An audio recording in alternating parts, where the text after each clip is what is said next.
troops do you have in the DRC? As you know, the DRC representative in the council claims...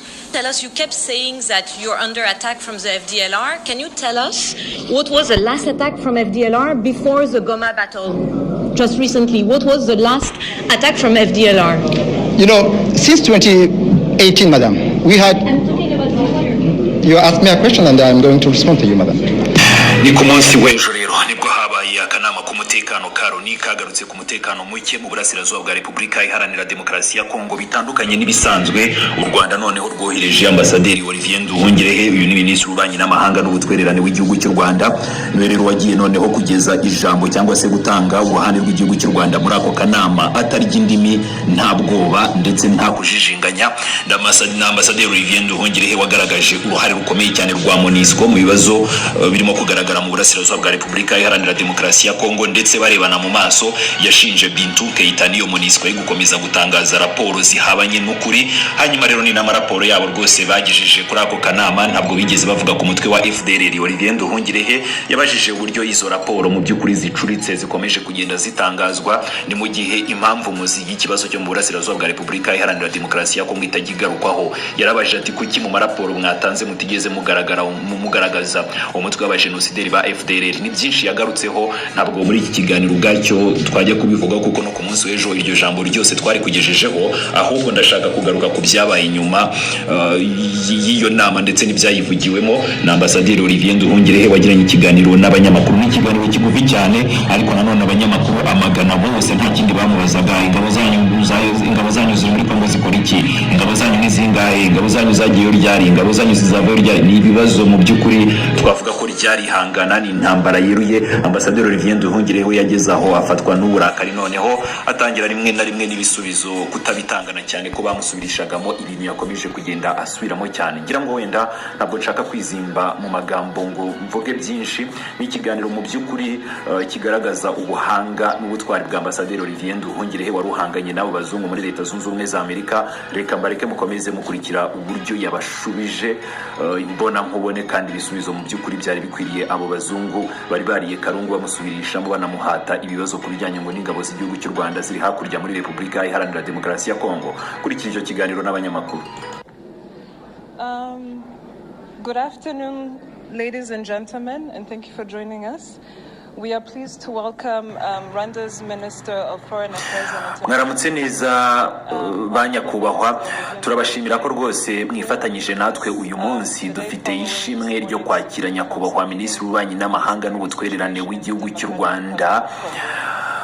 Ugiye kutugezaho ni nyakubahwa Olivier Nduhungirehe ugiye kudusangiza ibisobanuro ku birebana rero n'inama y'uyu munsi, inama y'umutekano nyine ya Loni yerekeye rero umutekano mu burasirazuba bwa Repubulika Iharanira Demokarasi ya Kongo. Ndaha rero ikaze nyakubahwa Minisitiri kugira ngo atange ijambo rye rifatika, riza gufata akanya gato cyane, hanyuma rero tuze kugira umwanya wo kugirana ikiganiro namwe mutange ibibazo. Nyakubahwa Minisitiri, ijambo ni iryanyu. Honorable Minister, you have the floor. Thank you. Good afternoon. Today, Rwanda reiterated our long-standing position before the Security Council. Murakoze cyane kandi mwiriwe neza. Uyu munsi u Rwanda rwongeye kugaragaza umwanya warwo usanzwe ni ku bibazo by'umutekano mu burasirazuba bwa Repubulika Iharanira Demokarasi ya Kongo n'uruhare rwa MONUSCO imbere y'inama y'umutekano ya Loni. Duhangayikishijwe cyane rwose no gukomeza kubaho k'umutwe wa FDLR ushyigikiwe na Kinshasa, umutwe wagize uruhare rukomeye cyane muri jenoside yakorewe abatutsi mu gihugu cyanjye cy'u Rwanda mu mwaka w'1994. MONUSCO yagombaga rero kuba yararwanyije imitwe yose yitwaje intwaro mu burasirazuba bwa Repubulika Iharanira Demokarasi ya Kongo irimo na FDLR. Yananiwe rero kuzuza inshingano zayo, ariko kandi ntabwo twavuga ko ibingibi ari iby'aka kanya. Bakomeje n'ubundi nyine gukomeza bayirengera, kuko MONUSCO ishobora gukosora nanone imikorere yayo. Niyo mpamvu twavuga ko izuba ritararenga bakosora imikorere yayo, bagafasha noneho mu gushimangira amahoro arambye. Amahoro kuri ubu ngubu ayobowe n'Abanyafurika ubwabo. Ni inzira rero yahurijwe hamwe ya Rwanda na Nairobi, yashyizweho n'inama rusange ya EAC na SADC, kandi yemejwe rero n'umuryango wa Afurika Afurika yunze ubumwe itanga icyizere ku gisubizo cyimbitse cyuzuye kandi kigenga nk'akarere nyine. Ni mu minsi mike cyane rero iri imbere tuzibuka jenoside yakorewe abatutsi mu gihugu cy'u Rwanda mu mwaka w'1994. N'urwibutso ruhoraho rero rugaragaza akamaro ko kurinda abaturage bose ivangura, urwango n'ubugizi bwa nabi aho bari hose. Ubutumwa bw'u Rwanda rero uyu munsi buroroshye cyane kandi burasobanutse. Nidushake igisubizo cya politiki dushyigikiye ibiganiro kandi twifuza gukorana n'abandi mu kwimakaza umutekano no guteza imbere akarere kacu. Ubwo ubutumwa bw'igihugu cy'u Rwanda uyu munsi. Rwanda's message today is simple. We want a political solution. We support dialogue and we want to work together to stabilize and develop our region. I thank you. Yes, please. Thank you for the stakeout. Ndabashimiye bwana Minisitiri. Yego murakoze. Nitwa Pamela Falk, ndi umunyamakuru wa US News and World Report. Uyu munsi Ambasaderi w'Ubwongereza yasabye ko ingabo z'u Rwanda zava muri Repubulika Iharanira Demokarasi ya Congo. Mwasobanura ese mwashobora kutubwira umubare w'ingabo z'u Rwanda ziri muri Repubulika Iharanira Demokarasi ya Congo uyu munsi? How many of them are there now? Thank you.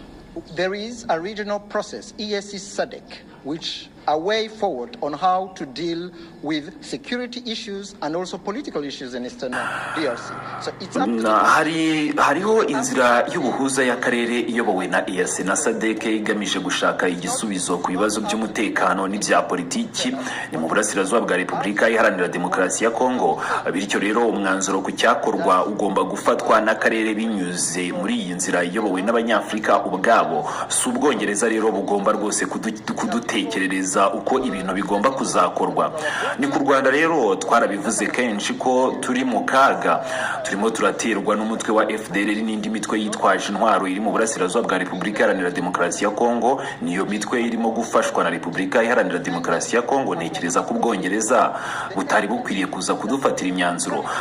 Kubera rero iyo mpamvu twashyizeho ingamba z'ubwirinzi ni ku mupaka wacu kugira ngo twirwaneho kuri icyo cyago nyine kirimo guturuka hakurya muri Repubulika Iharanira Demokarasi ya Congo. Ariko kandi ibi ntibikwiriye mu by'ukuri kwitiranwa n'umutwe wa M23 kuko rero ari umuryango w'Abanyekongo ubwabo barengera uburenganzira bwabo barwanirira abaturage babo. M23 mugomba kumva ko ari abaturage ba Repubulika Iharanira Demokarasi ya Congo. Ni M23 rero yafashe uduce twinshi mu burasirazuba bwa Repubulika Iharanira Demokarasi ya Congo harimo Goma na Bukavu. Ntabwo ari u Rwanda. U Rwanda ntabwo rufata uduce two muri Repubulika Iharanira Demokarasi ya Congo, ahubwo u Rwanda dufite ingamba z'ubwirinzi zishingiye ku bwitange igipimo cy'icyago gihari n'uburyo rero bukwiriye bwo gukomeza kwirwanaho. Ntabwo rero twebwe turi muri Repubulika Iharanira Demokarasi ya Congo ngo tujye gufata uduce dutandukanye two hakurya aho ngaho.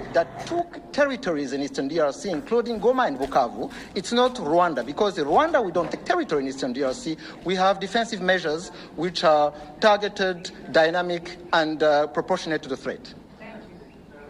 Mr. Foreign Minister, if I can follow up, Gabriel Lozano from Al Jazeera English. Just to follow up on my colleague's question, how many troops do you have? Murakoze cyane bwana nyakubahwa Ministre. Nanjye ikibazo cyanjye rero kiraza kunitwa Gabriel. Ikibazo cyanjye kiraza kujyana n'icyo mugenzi wanjye abajije.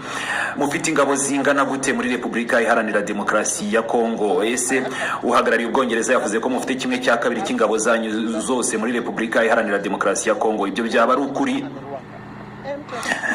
Nabisubiyemo ndongera mbibabwire, twebwe nta ngabo dufite muri Repubulika Iharanira Demokarasi ya Congo. Icyo ni ikibazo navuze. Ntabwo mukomeza kwitiranya M23 n'igihugu cy'u Rwanda. M23 n'abaturage, ni umutwe witwaje intwaro w'abaturage ba Repubulika Iharanira Demokarasi ya Congo bari gufata ibice kubera ko biri mu burenganzira. Twebwe rero icyo turimo gukora no gushyira ingamba ku mipaka zo gukomeza kurinda abaturage bacu ibitero byaturuka mu hakurya muri Repubulika Iharanira Demokarasi ya Congo, kubera ko hari abajenosideri bagamije kuduhungabanya umutekano kandi ubwabo biyemeje gufatanya na Kinshasa ngo baze gukuraho ubutegetsi bw'igihugu cy'u Rwanda babifashijwemo na perezida ubwe wa Repubulika Iharanira Demokarasi ya Congo. Ku mahirwe yose babona ko bashaka kuza gukuraho ubutegetsi bw'igihugu cy'u Rwanda. Twakomeza n'ibindi bibazo. militias and groups that are working for the Kinshasa government to overthrow the government of Rwanda, as the president of the DRC clearly stated on several occasions. Yes, Minister, Carrie Norton from Le Monde on RFI, Radio France Internationale. Can you tell us, you kept saying that you are under attack? Murakoze, nitwa Karen Ntoni murira Rwandan Radio and France International. Okay, mwavuze ko mugabwaho ibitero na FDLR. Nimutubwire ni ryari bwa nyuma FDLR yabagabyeho ibitero mbere y'intambara yo muri Congo? Just recently, what was the last attack from FDLR? You know, since 2018, madam, we had... You asked me a question and I'm going to respond to you, madam. Madamu, kuva mu mwaka wa 2018 twagabweho ibitero birenga 20, icyanyuma bikaba byarabaye tariki ya 26 Mutarama, aho rero inzu zigera kuri 200 mu karere ka Rubavu zagabweho ibitero n'ingabo za leta ya Repubulika Iharanira Demokarasi ya Kongo FARDC. Ni mu mwaka wa 2022 twarashweho ku butaka bwacu muri Werurwe, Gicurasi ndetse no muri Kamena, hagamijwe rero kwica intego y'inama y'ibihugu bikoresha icyongereza Commonwealth yabereye mu gihugu cy'u Rwanda. Ni mu mwaka wa 2019 kwa 15 kwakira abantu 15 barishwe n'umutwe wa Rudurunana ukomoka muri FDLR. Ni mu mwaka wa 2018 kuva muri Kamena kugeza mu Kuboza twagabweho ibitero byinshi ni mu majyepfo y'uburengerazuba bw'igihugu. Ni ibitero byahitanye abantu 9 barimo rero umukobwa w'imyaka 13 witwa Ornella n'umuhungu w'imyaka 17. Ibitero byibasiye igihugu cyacu byabayeho inshuro nyinshi, kandi nk'uko nabivuze muri Loni, ni muri iki cyumweru gishize twakiriye Brigadier General Ezekiel Gakwerere. Uyu rero n'umwe mu bayobozi bakuru kandi bakomeye ba FDLR, warimo rero unafite rwose impuzankano y'igisirikare cya FARDC. Ibyo byose namwe ubwanyu mwarabyiboneye. Just two weeks ago we had the Brigadier General Ezekiel Gakwerere, who was handed over, an FDLR general, and who was involved in the genocide against the Tutsi, and then who was in FARDC uniform. Let me rephrase. Any attack in 2024 in January before the Goma battle? There was constant attack. I told you that for the past 20 days, mbabarira, ariko nanone hari igitero cya FDLR cyabaye mu mwaka wa 2024 se, mbere yuko intambara ya Goma iba. Dusubize ministri, mbere yuko intambara ya Goma cyangwa se mufata Goma, hari igitero cya FDLR mwigeze mugabwaho? Madamu, nagarutse rwose ku bitero twagabweho kuva mu myaka 7 ishize, birarenga 20, harimo abantu 16 bishwe muri Mutarama nk'ubwo ngubwo. Nakubwiye ko inzu 200, amashuri n'ibitaro byarasenywe n'ibitero byavaga ku kibuga cy'indege cya Goma. Ibyo byose nabisobanuye. Ese ibyo ntibihagije kugira ngo bigaragaze uburemere bw'ikibazo cyacu? Including schools, including hospitals, by the FARDC from the Goma airport. Doesn't sound serious enough? After what? Did it happen after or before the Goma was attacked?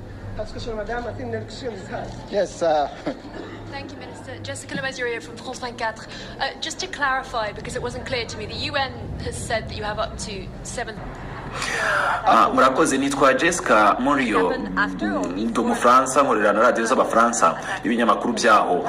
Loni yavuze ko mufite abasirikare barenga 7,000 muri Repubulika Iharanira Demokarasi ya Kongo. Ni bangahe mufite koko? Bageze hehe kandi barakora iki muri Repubulika Iharanira Demokarasi ya Kongo?